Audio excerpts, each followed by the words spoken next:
Bismillahirrahmanirrahim. Let's get started, inshallah. And today, this is what I have in mind.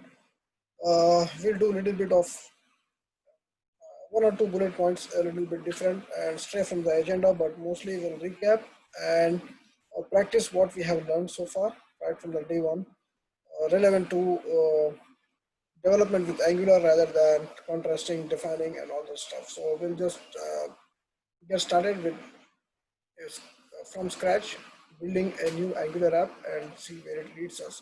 So basically, it will be practice of how to scaffold a new application and add components to that application or add Angular related stuff like component services, modules, and lazy load, and practice the concept that we learned within a component and a template.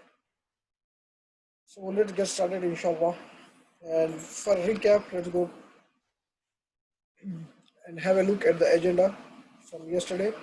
And we looked at HTTP client and API calls, how to utilize HTTP client to make API calls and consume the observables returned from those calls by using the subscribe method on them. And subscribe basically gives us the ability to read the data via the next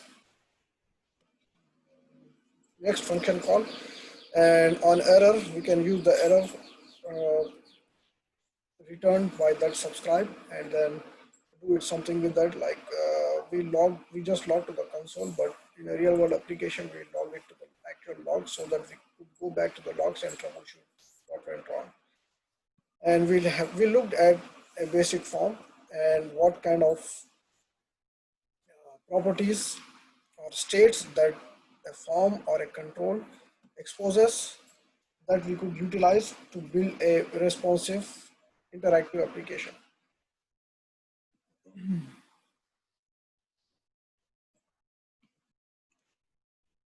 And let's build on that form a little bit more.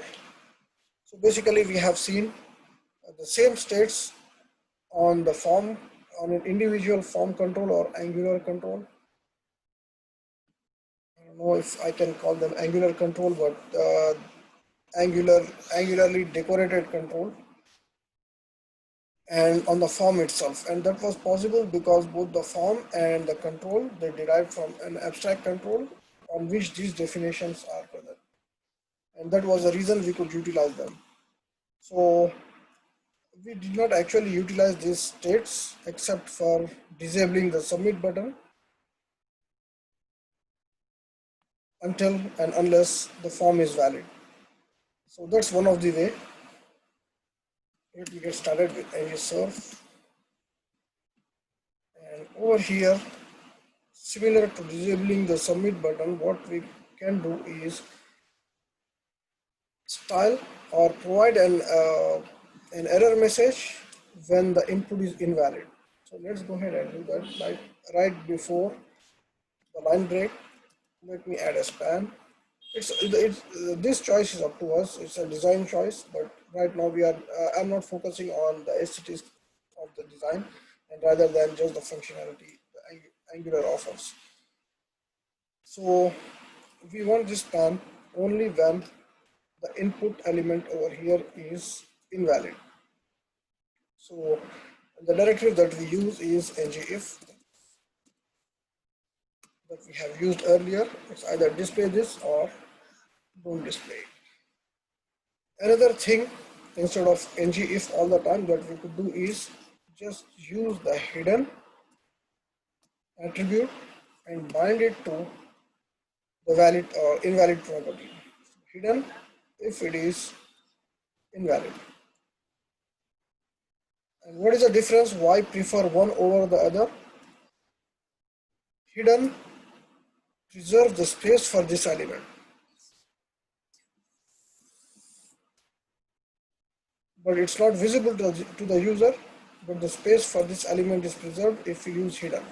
Whereas with ngIf, the element is not generated at all. So it's the same difference. When we hide an element, what says when we set the display of an element via CSS to none.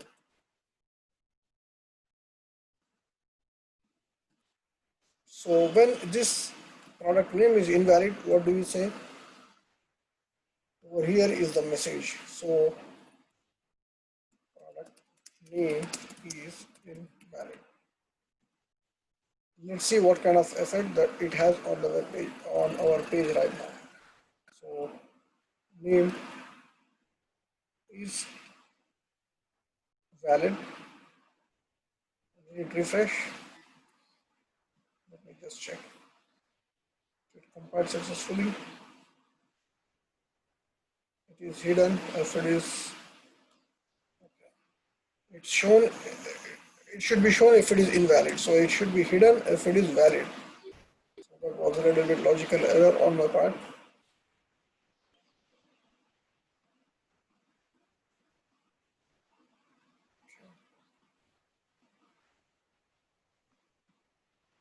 Oops.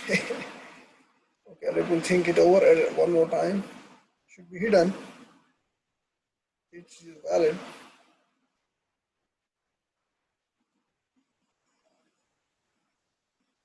Valid is false. So it's okay. This is required. So that is the reason why it is. But yeah, that brings up a good point that because the user hasn't touched the form yet or made it dirty by touching or typing something in it, we should not show it in the initial state. So we'll add another condition. Product name should be valid, and also, or before that, before even checking for valid, product name should be touched, as well as invalid.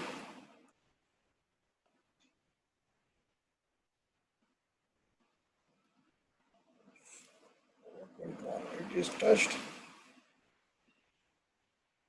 Okay, I have touched it now, but let me refresh it one more time. The touched is false, false, and true will be false. Oops. Hidden when it is valid and not touched. Or not touched is pristine. Pristine. If it is pristine, don't show it. If it is, or if it is valid, don't show it.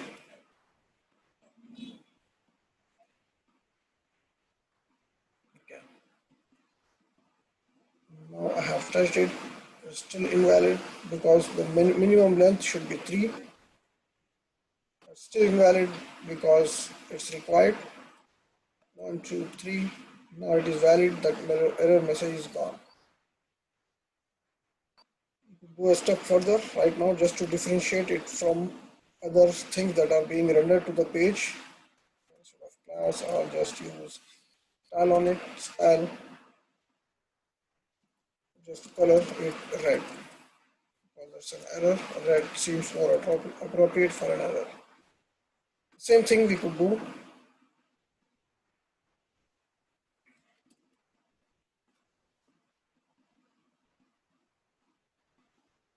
for the product brand.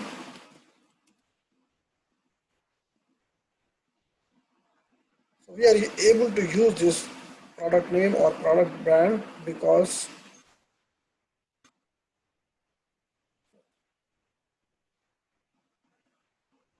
of this template reference variable. When we go here, ng model, I haven't explicitly described it over here, so I'm gonna do it now for the brand.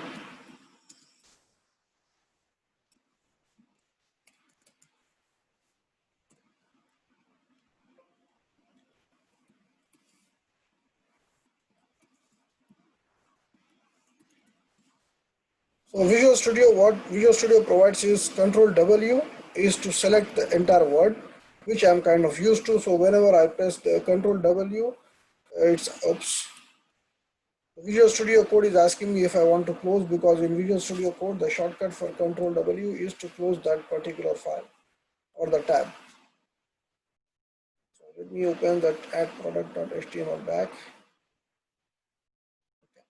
That's why it's keep me asking if the file is not saved. Then when I press Control W, it's asking me if I want to close without saving or I want to save before closing. So anyway, that's about that. That's why that dialog keeps popping up. So now we did the same thing for the product brand. Let me take these states out now that we have an understanding on them. Now this is our form.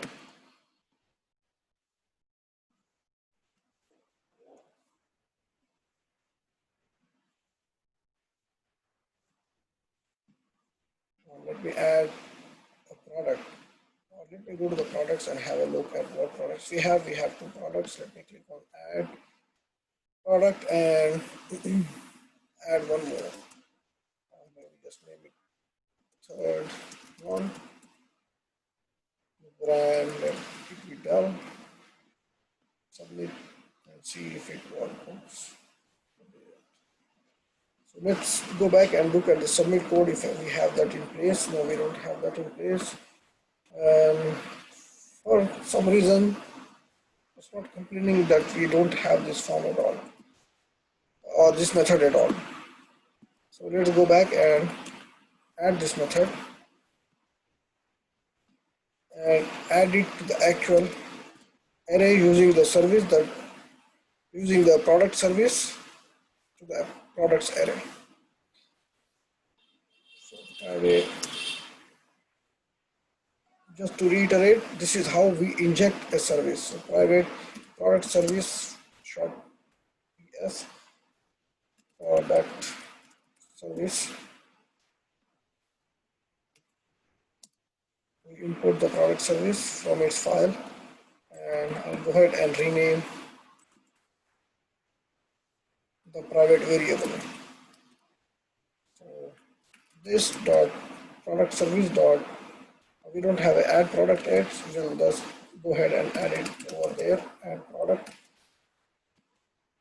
And what do we add, what do we send as a parameter is the product that we are writing all the properties to via ng model.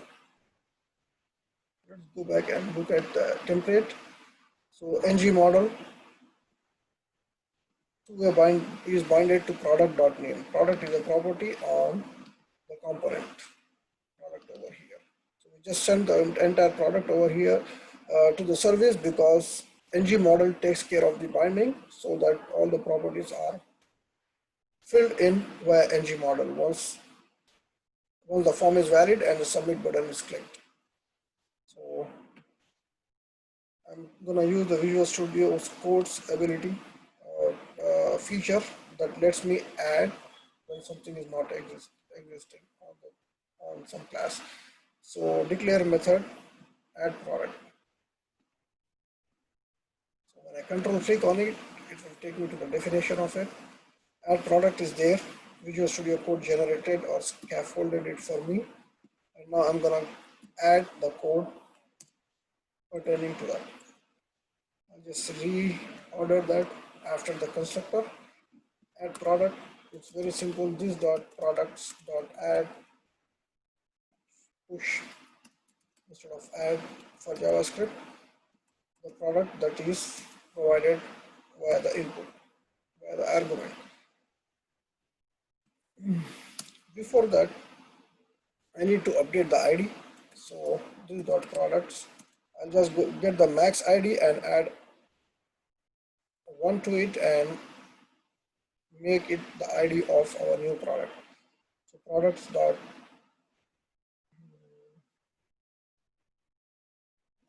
how do I get the max? I can do just sort we have seen the sort method earlier. Very quickly, it's very easy. We pass in two arguments to the sort method, the sort lambda, or just let me stick with the method terminology rather than lambda. So we pass in two methods, and if the order is supposed to be descending, then we do A minus B. If it is descending, that's what we want right now, B or the second argument minus the first argument. But right now, our arguments are not numbers. Product array contains the actual product type. So we cannot just do B and A because B and A will not make sense on other types other than numbers. So we have product has a property of ID. So A dot ID, B dot ID, and that's what we are after. Now once we have this sorted out in descending order, we take the first element and we add 1 to it. This should work. Int constant new ID equals to whatever we just did. Sort and get the max out and add 1 to generate a new ID. So we'll assign this dot this product dot ID is new ID, and that's when we add the product.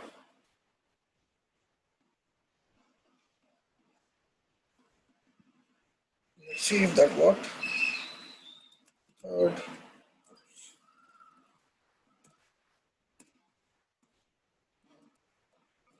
down. Actually, it would be better if you provide some kind of input, some kind of message to the user if it was really successful or not. So let's try that out.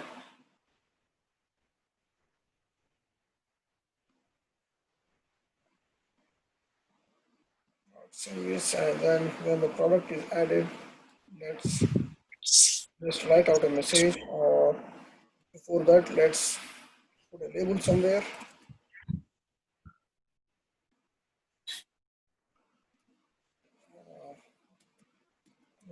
Let's expose that property over here in the component class. Message that would be of type string. Message equals the product was added. This should be good enough for our purposes. This message. So this is for class level variables, this dot, whereas local variables to the method don't need that this. Here product will not need this, but products array will need this dot. Let's see.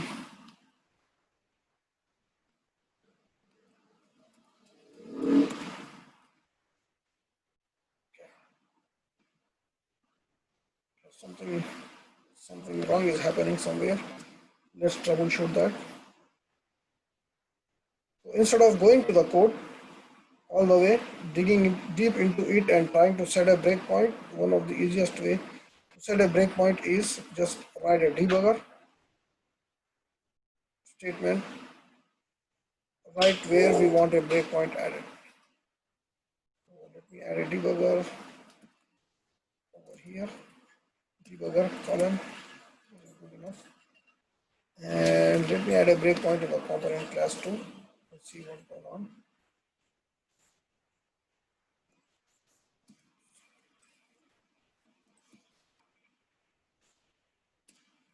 Okay, let me go back to this service class and take this debugger statement off and put a debugger statement in the component itself. And let's see some of the debugging concepts provided almost everywhere, even in the Visual Studio Code, Visual Studio, the Chrome developer tools, or any kind of browser development tools, or any other IDE itself. So we are ready with that. Let's see.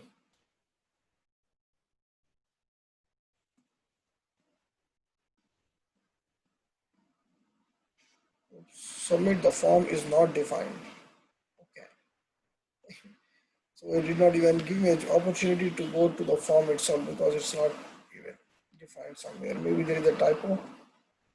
Oops, sorry. This is supposed to be a binding, not just a plain method call. That is what was wrong. HIRD. Oops. I forgot to enable the chat.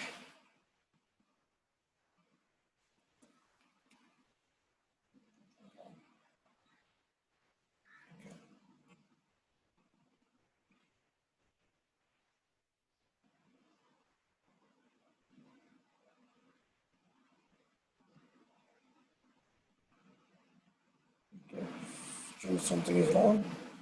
Did not save it. Yes, I did. On submit or just plain submit. Okay, it refreshed now. Let me try again.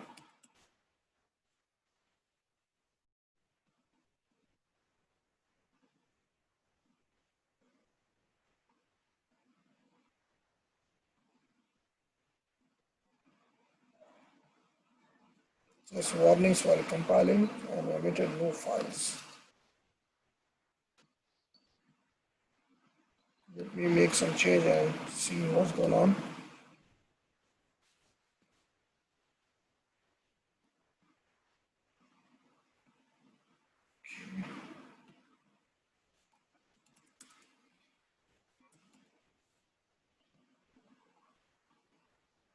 Even the debugger statement is not getting hit. I wonder what's wrong. Submit the form.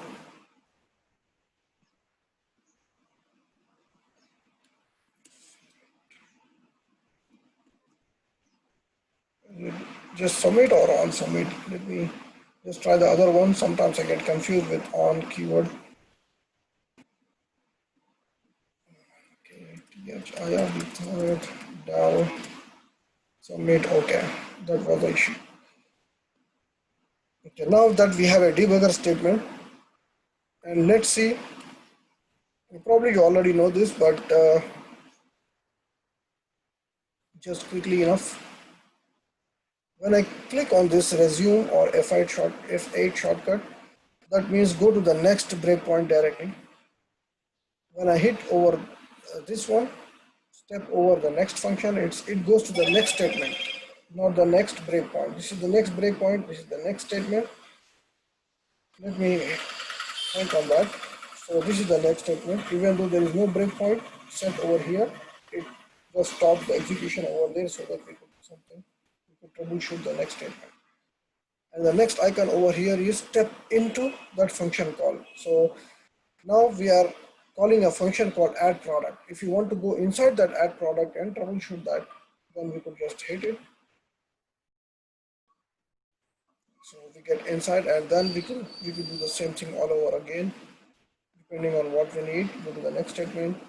But let's say we decided that okay, this I don't want to troubleshoot this block itself or method in this case.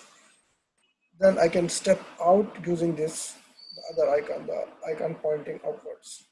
It goes back to the caller of that method. And let's say we have a lot of breakpoints and we don't want to hit any breakpoints because we already did enough troubleshooting, and we want to have a look at the behavior without any breakpoints. Then instead of deleting one by one, we can just click on this and deactivate all our breakpoints for our run. So now the product was added. Let's see if it was actually added, because we are just assuming over here that it will be added and populating the message. So if we can go a little bit advanced and make the add product return a message rather than just hard coding a message over here. So we are assuming this call is success, and that's why the product was added. So we just have third, and we lost the other two. Let's go back to the code and try to fix it quickly and see what's wrong.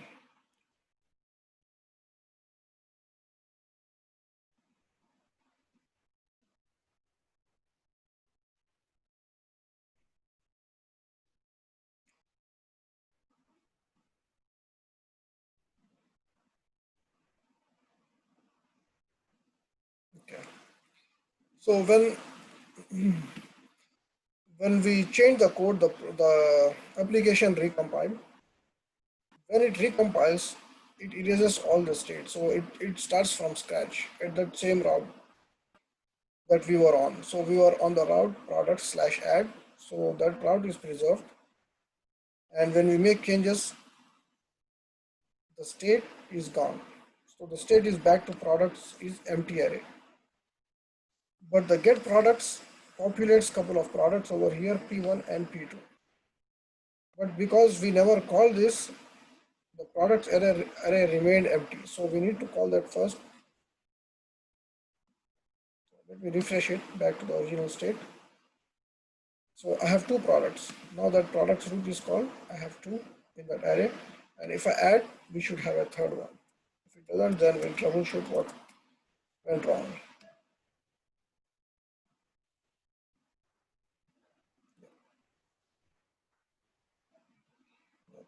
These links should work.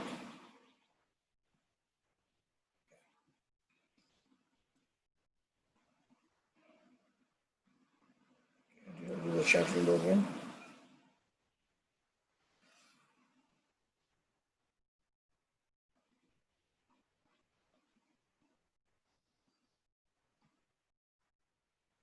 Okay. I think I lost the chat window somewhere. Okay.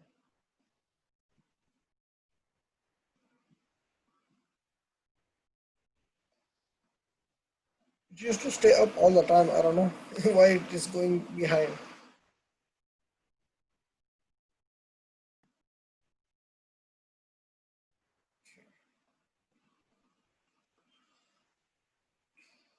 Alright, so having taken care of that add functionality,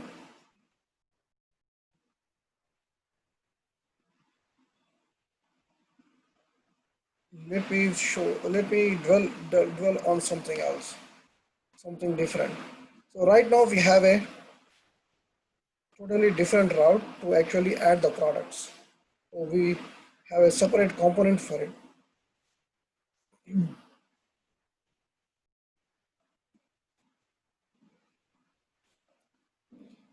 Let me bring the form in the products listing itself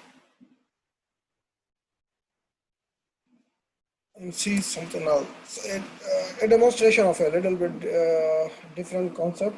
It's not different, we talked about it, but something cool about observables. So I'll just add the same form to the products listing page itself and add appropriate properties to the products component. I need to go back and open the products component class. I close everything else.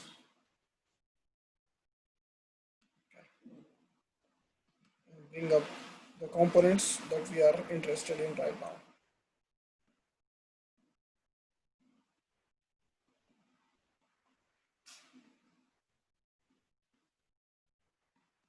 Okay, the chat window is gone again.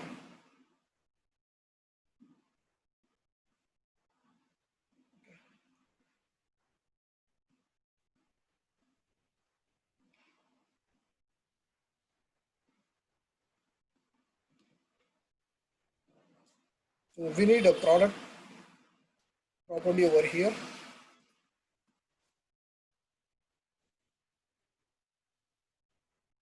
I'll name it as product to add. I'll have to go back to the template to change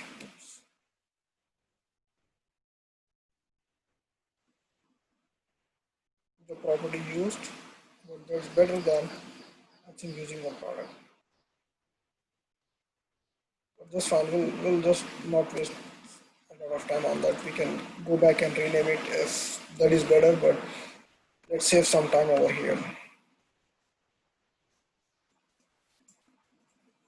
Submit the form is lacking. You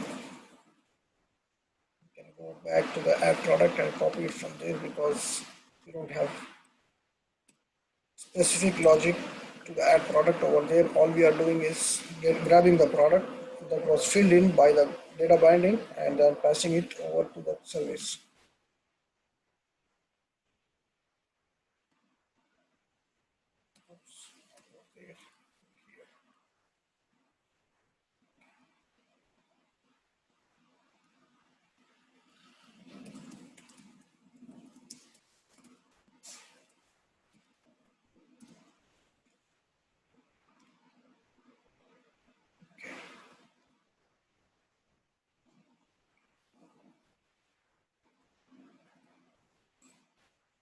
Let's go back to the products page. Okay, it's already says it's invalid.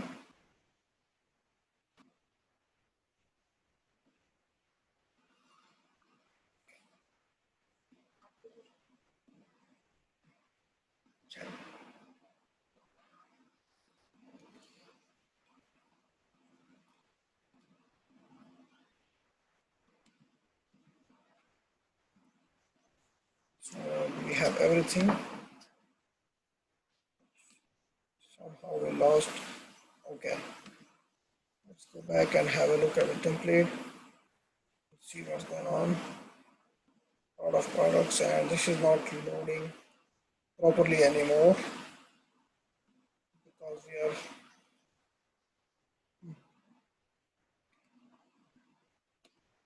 This is what I'm talking about. It says click to like, but it's not displaying the other two products. Let me take this out and see if this is the culprit.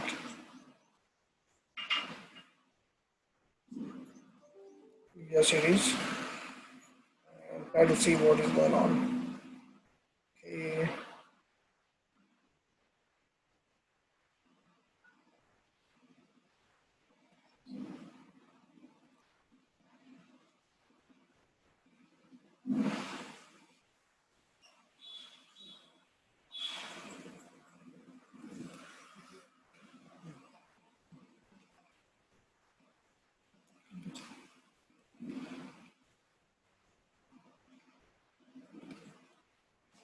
Maybe the console here probably will provide us with a clue. See, they cannot read the name properly.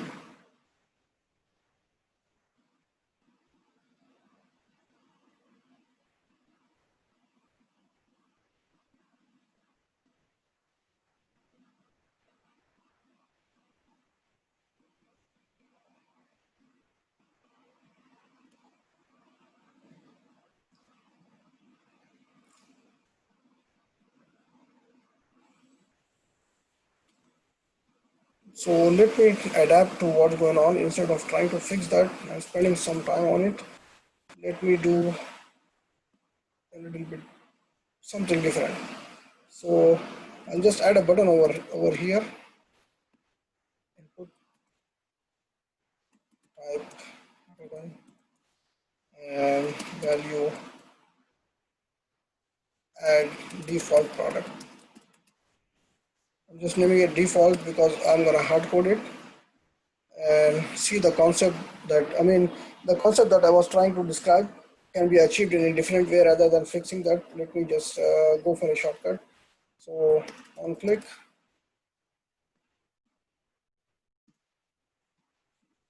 add default product.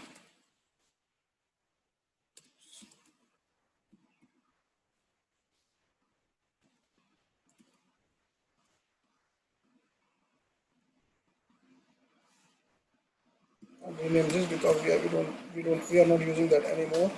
And then I'll build a product. Uh,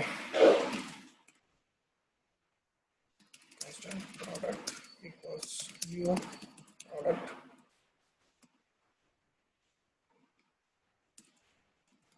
Product dot name equals to, let me call it fourth. Product dot brand equals, let me stick with now, and then we send it to the product. There is no this product, but we are sending a local product rather than the one defined over here. Since we took that out, we don't need these two anyway.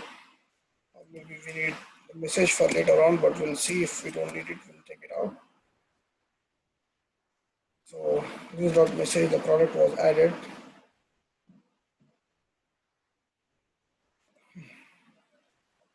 Let me click on add default product. And do you see the fourth was refreshed right in the products array, and thereby refreshing the view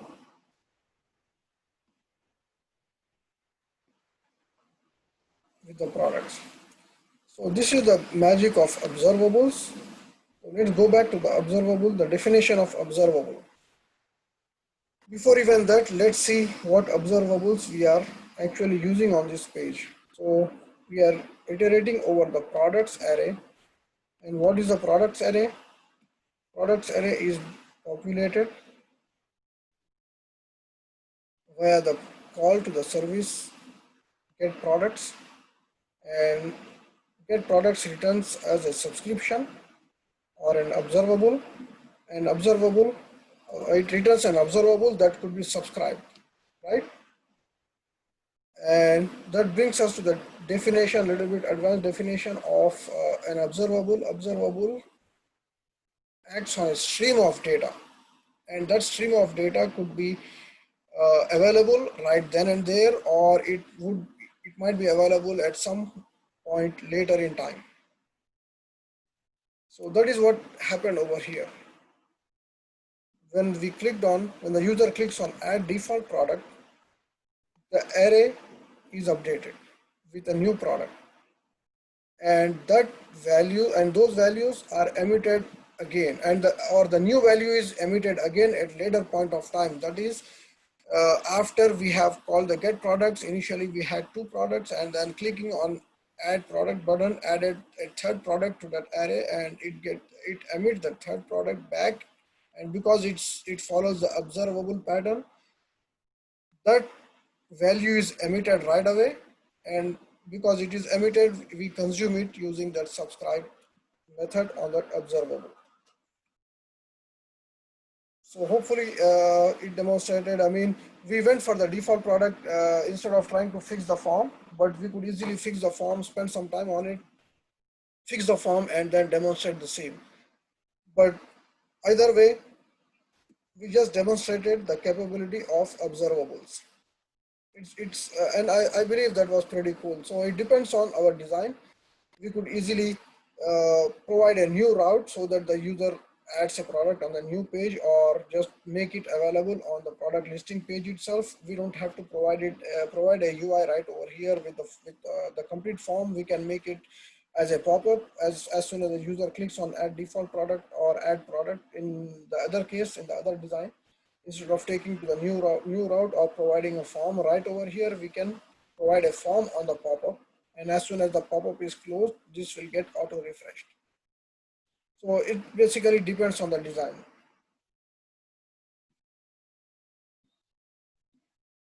Okay, I hope that was clear. If not, then feel free to ask me any questions. We can discuss this one more time. Okay. Yep. I mean, I'll be in the mode of observable. So whenever you have a question, just ask me. I mean, it will get to me, and then we'll uh, stop what we are doing, and then try to answer that question, and then we'll come back to resuming what we were doing earlier. So yesterday there was a question of what is a promise. So like observables, promises are used to consume some data, and let's actually have a little bit of a demonstration of that. And unlike subscribe, they expose two things, that is either resolve or reject. With subscribe, the terminology is they provide next observables. When subscribe, they provide next, they provide error, and they provide a complete methods. With promises, it's either resolve or reject. So basically, in other words, they provide these two and not the third one. Reject is for error, resolve is for the actual successful completion of data or availability of that data. So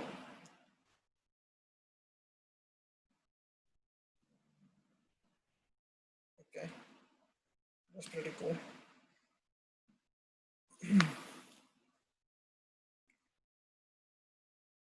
So let me consume it via a promise.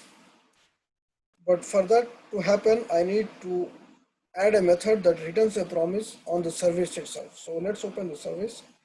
Control click get product, kind of shortcut to get to the service. And I'll have the same method call copied over. And instead of returning an observable via the off operator over here, we'll return a promise.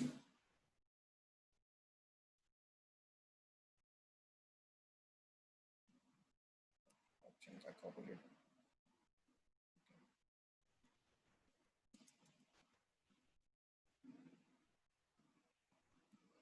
I'll just rename it appropriately, the promise. At this point, I could easily do this. we have an observable, and observable exposes a method called toPromise, and I just say toPromise and then call it done.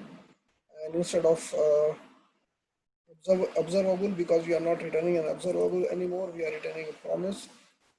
I'll just go to any and see what does toPromise does. So it gives me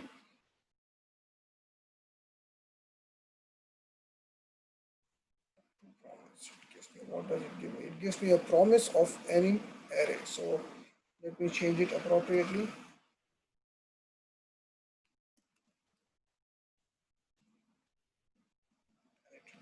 The same thing over here. Promise.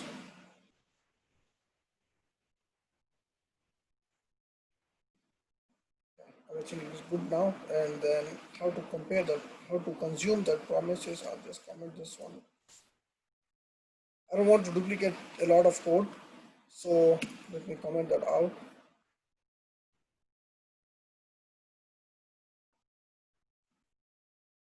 This line I'll need.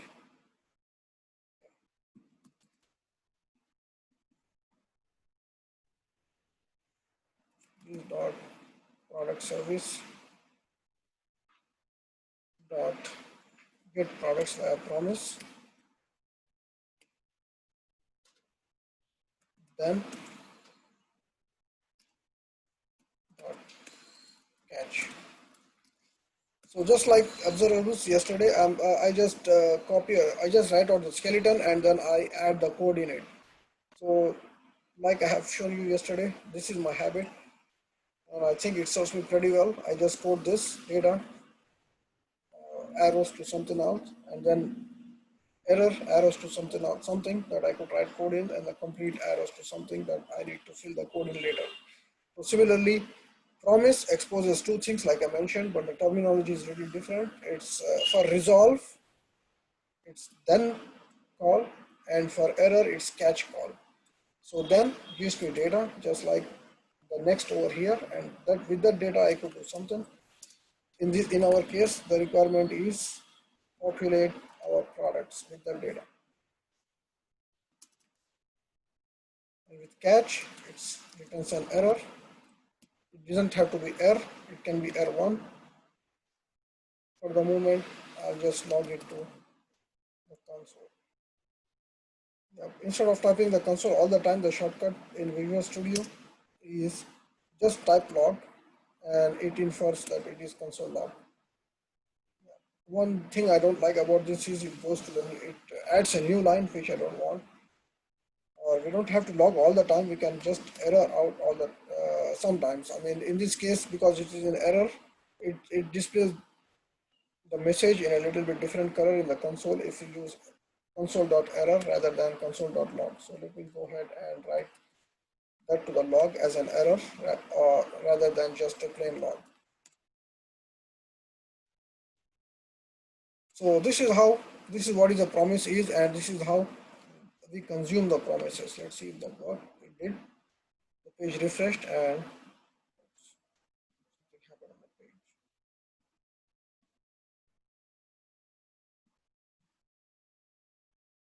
Okay, because we took the promise out, the observable subscription out, we are not populating anymore, and so this remains null or undefined.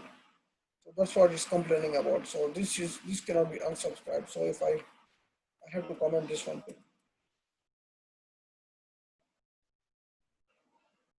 So this is written via a promise rather than a subscription. I have seen the promisifying, or in other words, this is called, okay, we are not done with the promises yet. So toPromise is, in other words, called promisifying something. So we promisified some observable. So instead of just converting, let's say we don't have an observable in the first place, then how to construct a promise? It's pretty easy, just like any instantiation of a class, we can just instantiate it. So right now we need a promise that is of type products array, promise of products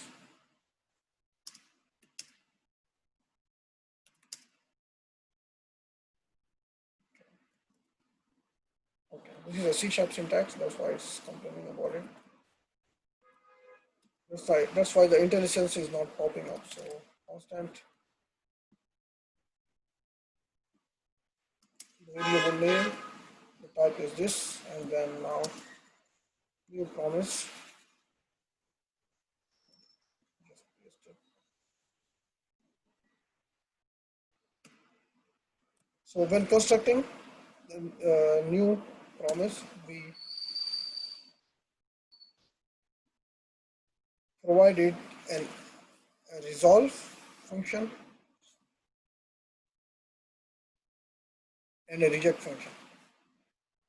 Here we need to give it a resolve and a reject. So on success, there will be no reject.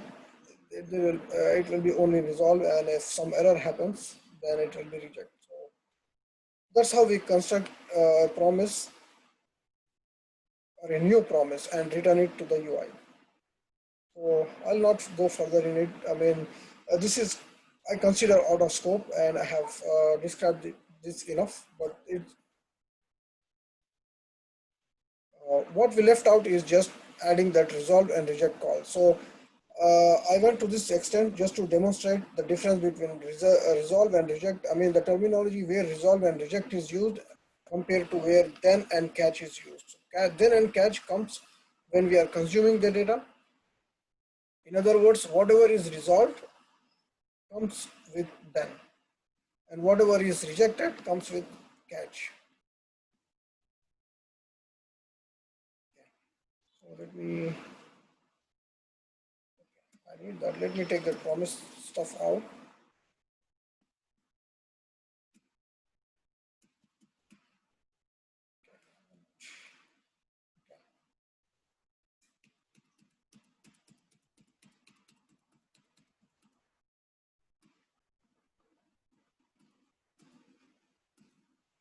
And by the way, in the product component, if you use this button, with promises, will not get this cool functionality of auto updating the product listing. That is only for observable. So one of the differences between observable and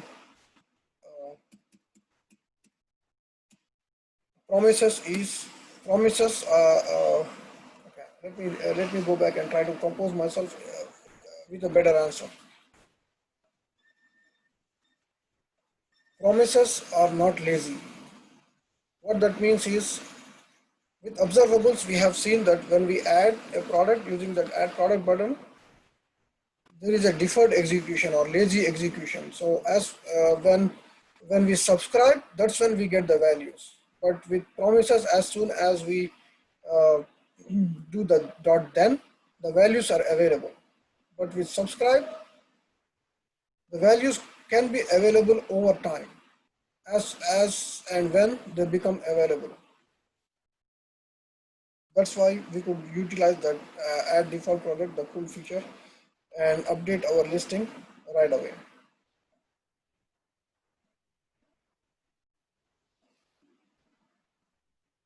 Okay, it's 9:01 a.m. So let's get back to the other agenda or the other item in the agenda. Practice an app from the scratch and try to do as much as we can in the rest of the time that we have for today. So let me go back and use the windows that I have open. Now our app is in running state. Let me add a default product so it works.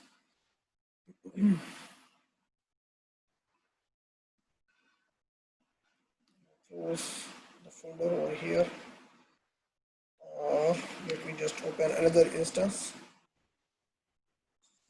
so that while it opens I can check in what I have with today's session.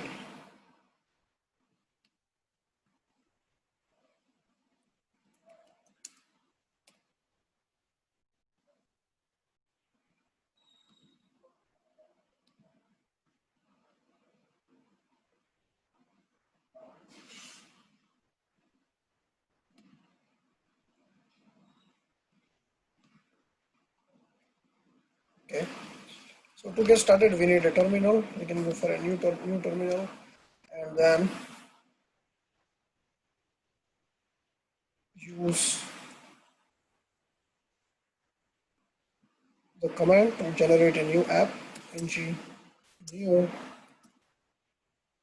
I guess it, app 4. Just be safe side and go with new app 5. It doesn't matter, we are just practicing one more time. And if you have any questions, ask me right away, inshallah. While it builds, let me just push my changes in to GitHub.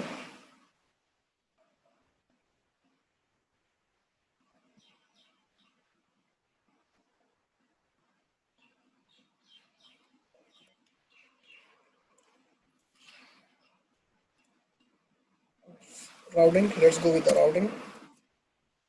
Let's go with the default CSS. So while it builds, I'm gonna narrate one of my experiences and the importance of having a GitHub account and having something public that you could show later in your life. So when I was a new developer, of course, everybody Googles, and I used to Google if I was stuck and if I wanted a quick answer or something like that. So while I was Googling, I used to come across a website and for a potential answer. When I used to go inside the website and try to read the stuff, and it was pretty basic. And after giving that particular website a few tries, I used to skip it. If it comes up in the Google results, I used to totally skip it because it was the stuff that I already knew, and it was pretty basic, and it wouldn't answer a particular situation that I was in, and it was pretty boilerplate, and I could find the same all over the place. By that, what I mean is, I mean with other more advanced or more websites written by actual experts. And after a couple of years, all of a sudden, I remembered that there used to be this website which is not coming up in the Google results anymore.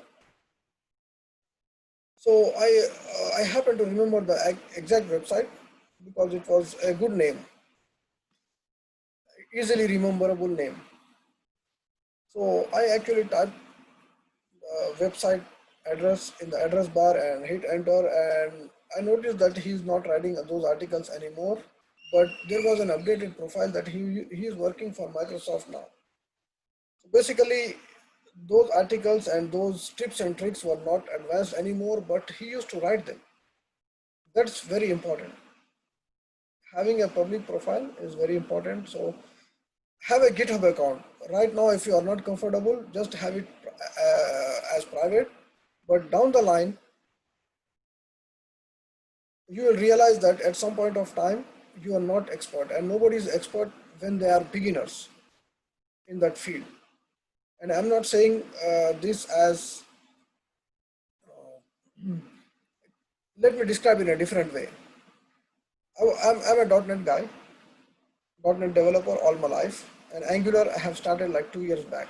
So maybe I was better, I was at a better stage with respect to .NET, with respect to C Sharp, with respect to ASP, with respect to the things that are in the .NET ecosystem. But with Angular, I was new. Same thing when we are learning anything new or we are just starting our career. We will be new, nothing embarrassing about it, and the code will be new like. It will not be expert like. It will be beginner like. But we preserve it just like we take photographs of our kids, of our environment, of our trips, so that they serve as a memory, right? So this will be your memory too, this will be your portfolio too. And 5 years down the line, 10 years down the line, when you show your beginner code to anybody, they will understand that you are a beginner at that point of time. So nothing wrong about getting few things wrong, few things not so optimized way. So have a portfolio, have a GitHub account. You can have it private for the moment, but later on in your life, you can make it public depending on your comfortability level. But if you don't have anything right now, you'll not have anything to show. So whatever you say to the recruiters, to the interviewers, would be just your word. without any proof. They might believe it, they might suspect it. But if you have a proof, if you can show, I mean, not publicly, but maybe on your laptop, you could log into GitHub and show that, okay, this is your, what is your private, this is your repository, this is what you have in there, even if private, but they could see the timestamp over there dating back to 5 years ago, 10 years ago. That way, at least you will have a proof. If not public proof, then you can give them a private proof. So have a GitHub account, have a profile. It will help you on later in your life, inshallah.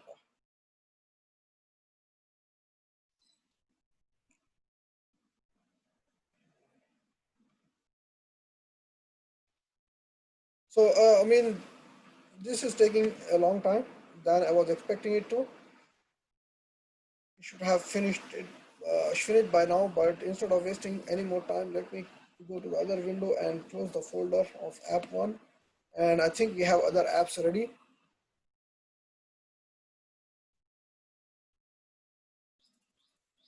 that are still in skeleton stage, having already they are already generated and packages are installed. I believe it's app 3. Let me open app 3 and then just get started with the rest of the stuff on app 3.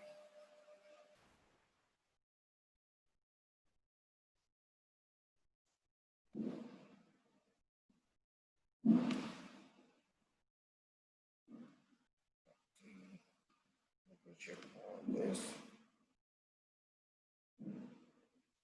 It looks like I opened app 3 in the app 5 window.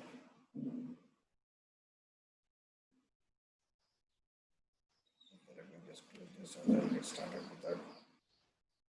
We have router module ready. We have similar shape. So as soon as the app is ready, the first thing we can do is go to this code and then get rid of everything over here and then just have router outlet. So I was just making sure that we have a router outlet over here. If not, then we just add it to the app component and start designing our stuff.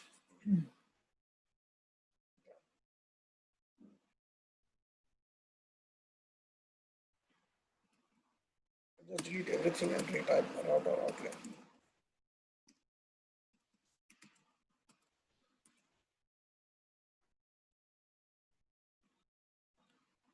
That is taken care of. The first thing we might want to consider is having a home page or a home route itself. And you generate, we already have a test component over here. So that means we have a components folder. So I'm going to follow the same thing. Components slash home and dry run is our friend all the time, just to make sure what we intend is what we get.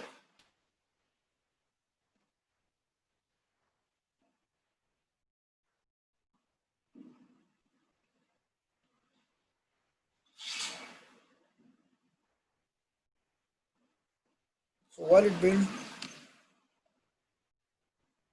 let me split it.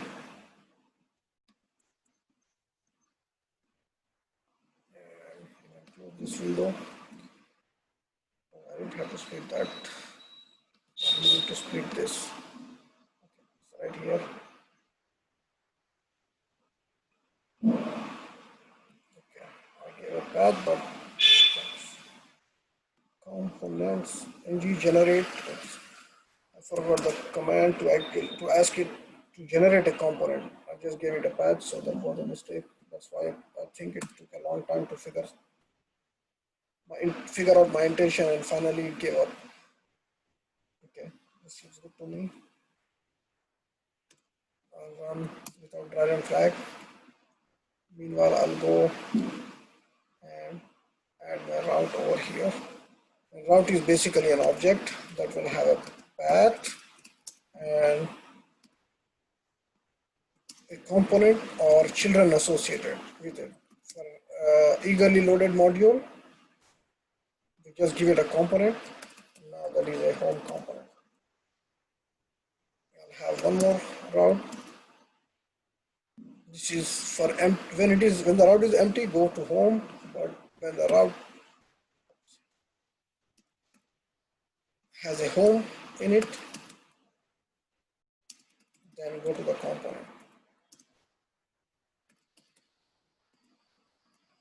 We are not lazy loading this component or the module. We just added the home component because the standalone, I guess it doesn't give us a lot of advantage if we have it eagerly loaded rather than lazy loaded. So we added two routes. Let's make it a little bit more readable.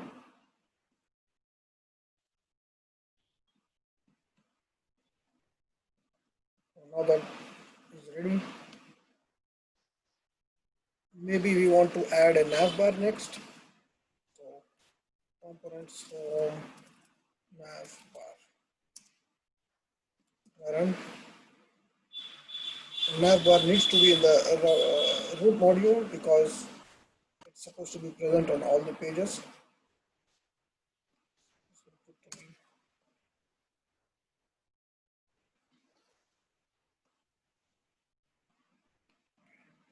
Now that is done, and I need to go back to the app component which is already open. So I have to go back and add a navbar over there because it's supposed to be present in nav.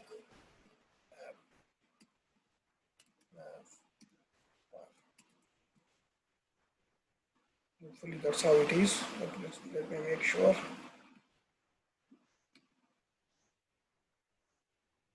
See that just component from here.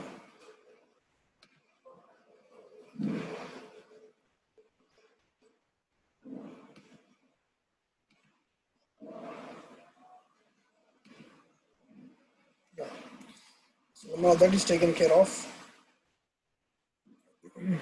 So I'm still building the skeleton, but we are practicing the concept that we have learned. So I'm not gonna add any content in that app nav bar like we did in our app one. For that we could refer over there because that is not really Angular specific stuff. Stuff is generally just adding. Oh, actually, I mean, I'm sorry. I mean, there is some Angular specific stuff in the app nav bar too, using router links and how to show the active route using a special style. Perhaps we'll do that if time permits, but let's keep on going. So we have app navbar, we have a home component. Let's have some special component that we will lazy load. ng generate, let's generate a module first. Ng generate module. And what other modules are that we could use instead of product management all the time? Let's have a task module. Tasks. You don't have to give the module because of this M flag, it will infer that it is a module. And let's have a try run.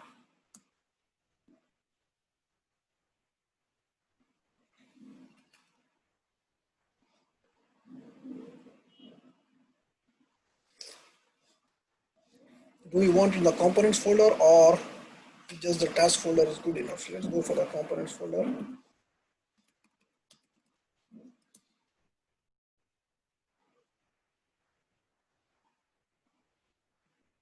Or I mean, it's a design choice. We don't have to go to a components folder. What we could do is just have the task folder, and because it's just not components, it might have services and all the stuff related to it. Maybe it's a better idea to not have go under the component, but it's just our design choice.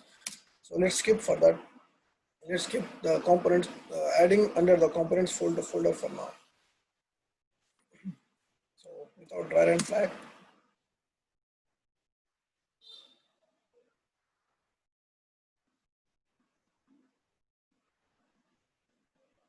Right. This looks good. We have a tasks and all the task related stuff will go in there. The module is ready. And we talked about the feature module, importing common module, whereas the root module will import, if you remember, browser module. So probably this is one of the questions that might pop up in an interview. It's good to remember that. So let me traverse to that actual folder. I'm in app3 and I need to go to source/app3 app slash tasks and generate a component over there to make it uh, belong to that particular module. So ng generate component tasks task list, something like that. Let's run with dry run and see if we get what we are intending. I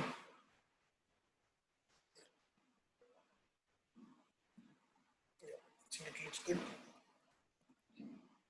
So sometimes I know that I'll get what I'm expecting it and I don't have to dry run all the time. But at least to keep in my mind that there is a dry run flag and it might be asked in an interview, I try to use it before executing. So it's just up to you. If it is ingrained in your mind already enough, then you can just skip it and be confident in your work.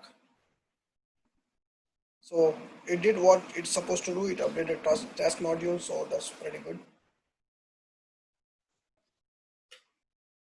Because task module, the routes to task module should be handled by the task module itself. But in our app module, we need to load children, basically make it lazily loadable or available for routing in the first place. So app module, app routing module, we have a separate module for that. So let's go over there.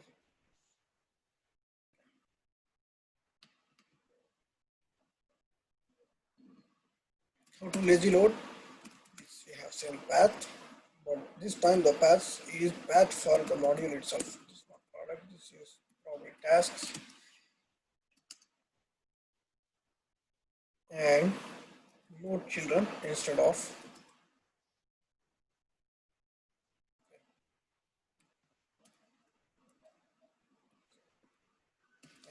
This is an object, so I need to enclose it in the flower brackets. So how do I load children?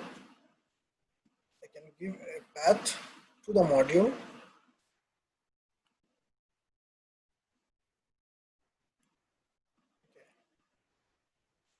Just this is kind of a shortcut that I am using.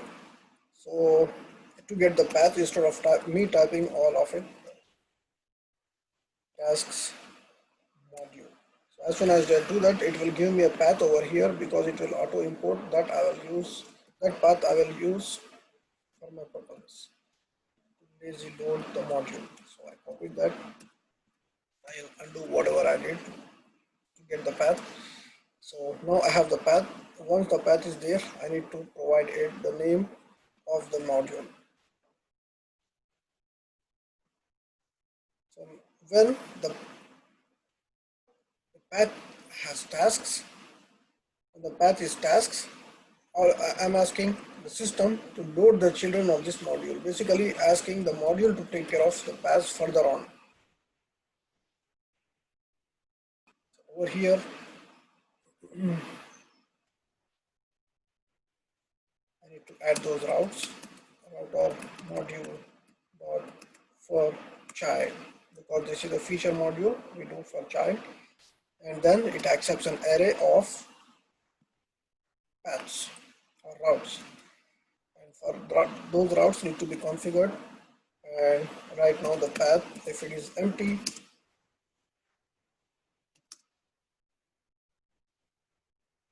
the component load the component or ask this component to take care of it. So tasks list component. Right now we don't have components for other stuff, but like addition, if it is add. So all these routes over here, all these paths will be after slash tasks. So slash task will be empty, right? For from the tasks module point of view, it will be empty. So after task, if nothing is there, then task list would be not loaded. Task list component would be loaded, and if after task slash task, if it is slash add, then whatever component that will generate, probably it will be add task component, so it will be something like this. Component add task component. We'll add this path when we add this component, or we'll just let's go ahead and add that component itself, task list, because we are right in that path. So maybe it's better to add it right away. Add task, and it is a design choice. We can have a separate route to add task, or we can have a UI within the product listing itself, providing uh, the support to add a new product, or we can have a button and pop up a new form in the pop-up form, and then have the ability to add a product from over there.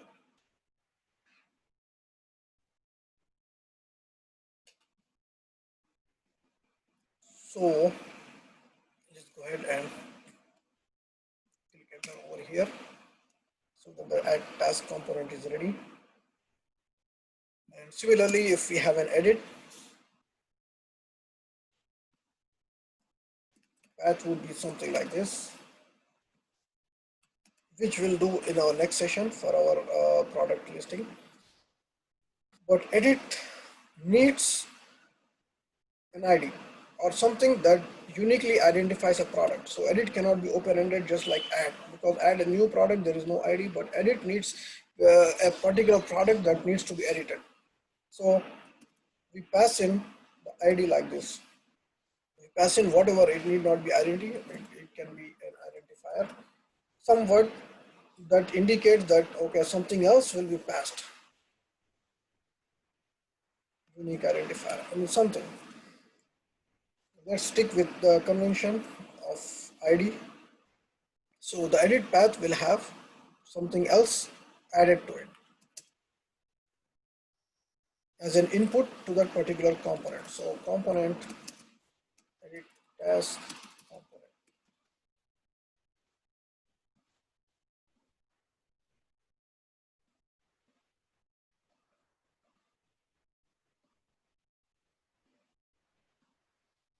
Okay. Let me comment these two and then run that command. I think it did not, or it did run properly. But somehow it's not recognizing it, but that's fine. We'll recover from that error state later. Since this is just for practice, we just get the concepts, repeat the concepts so that they get little more ingrained in our minds. That is good enough. So edit task.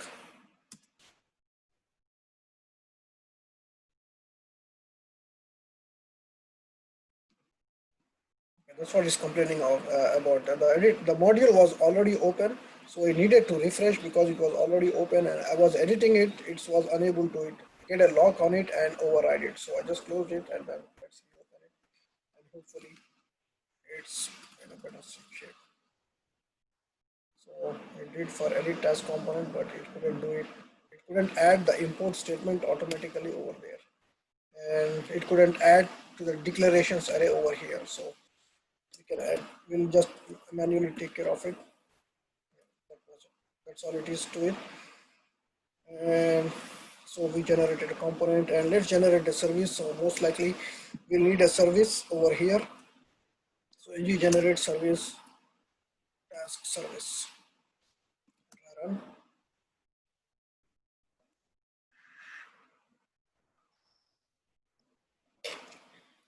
So we have a service ready.